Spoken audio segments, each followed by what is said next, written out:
Bonjour à tous, ici Nata, votre animatrice du balado Nata PR School. Vous êtes un entrepreneur ou un directeur de marketing et vous êtes sur le point de lancer un nouveau produit ou service? Ou vous vendez vos produits depuis un bon moment déjà, mais vous souhaitez savoir comment augmenter votre visibilité, vous faire connaître et toucher plus de clients? Chez Nata PR, nous traitons tous les jours avec de vrais clients et nous vous enseignons des solutions RP faciles, amusantes et honnêtes. Vous apprendrez ici les étapes simples pour combiner la force des relations publiques aux médias sociaux dès maintenant. Suivez-nous.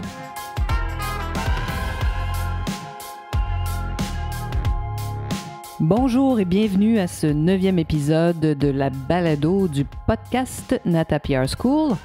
On explore la 4e étape du modèle Nata aujourd'hui. Qu'est-ce que c'est que le modèle Nata? C'est ce plan en 6 étapes pour construire une campagne de relations publiques. Alors, vous pouvez tout à fait obtenir ce modèle gratuitement, si vous ne l'avez pas déjà, en allant sur notre site natapr.com. En échange de votre courriel, vous allez recevoir le Nata PR Model, 6 étapes pour une campagne réussie. Alors, bien sûr, on en parle dans les épisodes précédents aussi, mais vous pouvez tout à fait rester avec nous aujourd'hui et nous écouter, m'écouter, vous raconter ce qu'est la 4e étape du modèle. Une étape simple mais cruciale qui est donnez-leur les outils nécessaires. Alors, on parle toujours ici, bien sûr, des influenceurs, des blogueurs, des journalistes. Donnez-leur les outils dont ils ont besoin pour parler de vous, évidemment. Alors, ce conseil peut sembler un peu évident, mais rien ne vaut être préparé et avoir tous ces outils sous la main. Parce que vous pouvez tout à coup avoir une réponse, une demande de dernière minute de la part d'un des représentants des médias. Et si vous n'avez pas ces informations-là, vous pourriez tout à fait passer à côté d'une énorme publicité, d'un article important sur vous. Cette tactique très simple vous permet de maximiser vos résultats.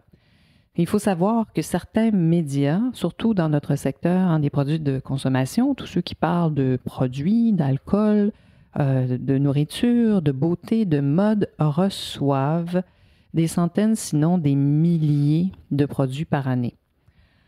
Traditionnellement, les journalistes, entre autres en beauté, quand on voyait des photos de leur bureau, c'était assez impressionnant, des boîtes jusqu'au plafond. Alors donc, vous pouvez vous imaginer qu'au moment où ils contactent, s'ils n'ont pas l'information, il y a de bonnes chances qu'ils passent tout simplement au prochain numéro. Donc, il faut savoir ça parce que c'est crucial. Aussi, ces gens-là reçoivent des tonnes de courriels. Alors, le jour où tout à coup, ils sont accrochés à votre courriel, à votre communiqué, il faut avoir sous la main, bien sûr, le produit. À l'agence, on fait très attention à qui on envoie des produits. On n'envoie pas de façon massive des produits, tout simplement parce que justement, trop d'entreprises le font. Donc, on envoie vraiment des produits quand il y a au moins un intérêt de l'autre côté. Donc, voilà, vous avez cet intérêt. Il vous faut ce produit et pas un petit échantillon. Ça ne fonctionne pas. Il faut que ce soit vraiment le produit tel quel. Le journaliste, le blogueur veut parler de ce produit à ses lecteurs, à son auditoire, et ça prend le produit complet. Donc, sachez ça, pas d'échantillon. Beaucoup d'entre eux n'aiment pas ça du tout d'ailleurs. Ça vous prend quoi? L'image de ce produit, la photo du produit sur fond blanc. Haute résolution. Donc, c'est pas une photo, une image. Si le poids, si vous faites, vous trouvez les informations de votre image et que ça 74K, c'est pas l'image dont ils ont besoin. Pour le web, ça peut aller, bien sûr, mais si vous voulez tout à coup vous retrouver dans un magnifique magazine que vos clients lisent, si vous êtes dans le haut de gamme en plus, ça vous prend ce qu'on appelle du 300 dpi ou, bon, si votre photo fait 1 meg de poids, normalement, vous devriez être en haute résolution. Faites vérifier par vos graphistes aussi. Même moi, là, je ne suis pas une experte de ce secteur-là, mais les photos haute résolution sont vraiment importantes. Donc, ayez des gens qui peuvent vous renseigner, vous dire « Oui, ça c'est bien, ça c'est vraiment de la basse résolution, donc c'est bon pour le web, mais pas pour de l'imprimé papier. » Et ensuite, le prix de détail suggéré. Ça vous semble évident, mais ça ne l'est pas tant que ça. C'est compliqué aussi parfois dans certains secteurs, surtout en alimentaire, dans les supermarchés. Les produits sont vendus, hein, il y a des rabais à toutes les semaines. Donc, c'est important d'avoir le prix de détail suggéré, celui que vous souhaiteriez là, que le marchand vende. Il y a des entreprises qui arrivent à créer une culture de prix juste tout le temps. Mais bon, au moins avoir le prix de détail suggéré, s'il est moins cher ailleurs, c'est possible, un peu plus cher ailleurs aussi. Mais je pense que souvent les lecteurs comprennent, donc on appelle ça le prix de détail suggéré. Il faut l'avoir sous la main, hyper important. La liste des points de vente.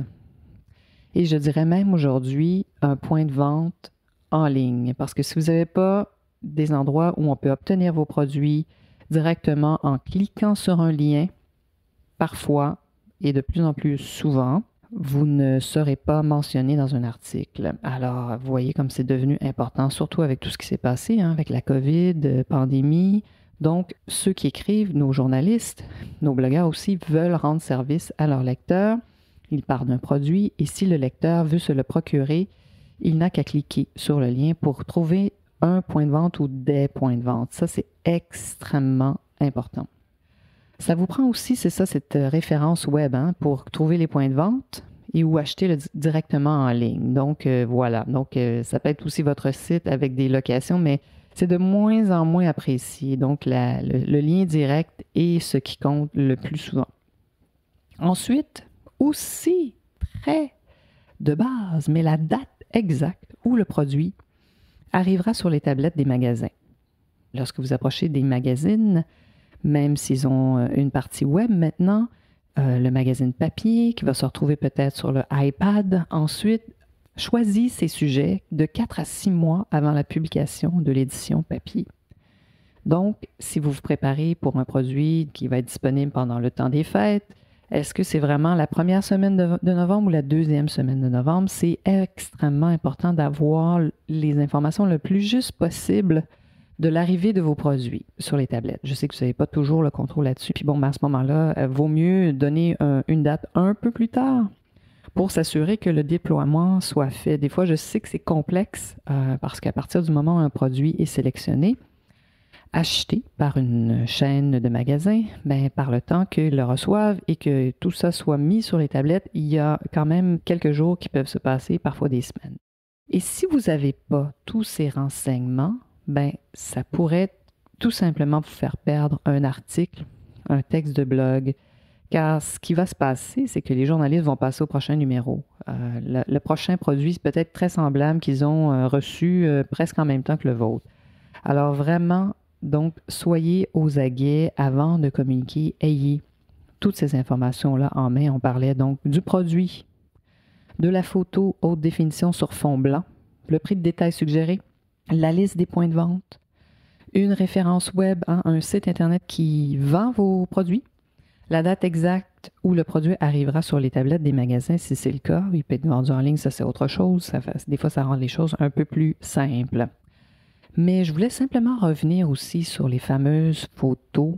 Autrefois, jadis, il y a vraiment des dizaines d'années, tous les médias faisaient leurs propres photos. Ils envoyaient même des messagers à leurs frais récupérer des produits, des vêtements, enfin, ce dont ils avaient besoin pour faire leurs propres photos. Ça existe encore, mais bon, maintenant, c'est l'entreprise qui paye pour faire envoyer le produit aux journalistes, par exemple. Donc, ça a changé déjà il y a plusieurs années.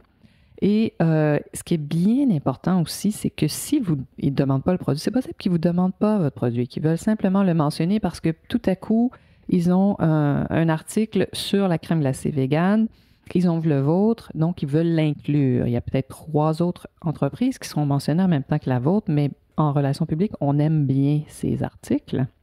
Ça vous prend cette fameuse photo fond blanc. Donc, pas la photo lifestyle avec une magnifique jeune fille qui mange de la crème glacée végane. Non, ça prend la photo du pot. Peut-être on voit le produit dans une jolie coupe, un joli contenant, mais la photo du produit, donc avec rien d'autre, un fond blanc. Parce qu'il y a des clients avec qui on travaille qui ne comprennent pas encore cela. Donc, même une photo avec une belle jeune fille dans un jean, ça ne marche pas. Ça prend la photo du jeans à plat. Alors donc, notre technique, c'est de dire, voici les occasions perdues. Donc, comprenez comment c'est vital d'inclure un peu de budget lorsque vous allez faire vos photos, parce que maintenant, tout le monde fait des photos de ses produits. Alors, pensez à faire des photos de produits vraiment à plat, qu'on dit à plat, donc quand vous pensez à un vêtement, avec personne dedans, sur fond blanc. Donc, résistez, si vous n'avez pas tout ça, le produit, la photo, le prix de détail suggéré, la liste de points de vente, une référence web et la date exacte où le produit sera disponible. Alors, voilà, résistez à envoyer toute information si vous n'avez pas tous ces éléments en main, parce qu'on dit qu'on a une seule chance de faire bonne impression, et c'est tellement vrai dans notre merveilleux milieu. Encore plus parce que si on n'a pas ces informations-là, au moment même où on nous le demande, les journalistes se font demander des choses à la dernière minute, veulent tout à coup vous inclure parce qu'ils ont un espace de dernière seconde dans un article ou une entrevue. Donc, c'est hyper important d'avoir tout ça. Et si vous ne l'avez pas, la prochaine fois, ça va être difficile aussi de regagner cette confiance. Ensuite, c'est ça, il y a comme un lien qui se crée avec eux. Et bon, selon le rapport annuel de Cision sur l'état des médias, sachez aussi que les journalistes veulent avoir toutes ces informations-là au moment où vous les contactez. Après, on parlera des autres outils qui sont le communiqué et tout ça. Ça, c'est extrêmement important aussi. De 60 à 73 % selon les pays. Donc, ça oscille.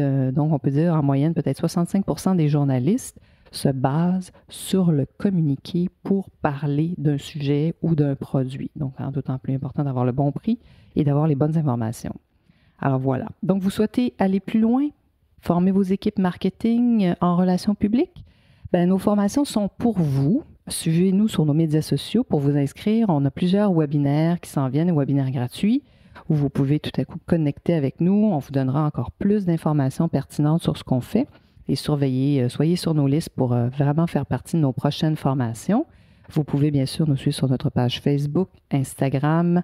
On a 2 comptes Instagram, le Nata PR School et le Nata PR. Donc, je mets toutes les références ici en bas.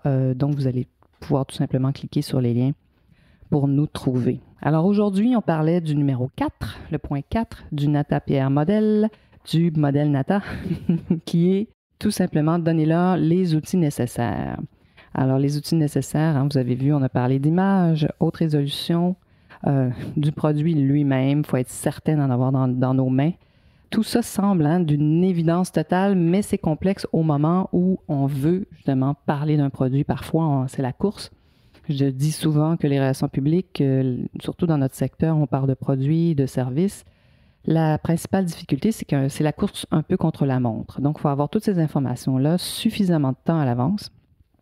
Pour, c'est sûr que ça peut être la période des fêtes, le Black Friday qui s'en vient. Alors donc, il y a des dates un peu charnières, des moments clés où il faut contacter ces gens-là et ces médias-là. C'est tout ça d'ailleurs qu'on voit beaucoup plus en profondeur dans nos formations. Alors, suivez-nous et j'espère que vous serez des nôtres la semaine prochaine. À bientôt. Vous êtes curieux et souhaitez en savoir plus sur comment implanter des stratégies de relations publiques? Rendez-vous sur natapr.com et inscrivez-vous sur notre liste. Vous recevrez le modèle NataPR pour créer une campagne RP réussie. Et si vous souhaitez devenir client, contactez-nous à nata@natapr.com. Nous attendons vos commentaires. À la semaine prochaine!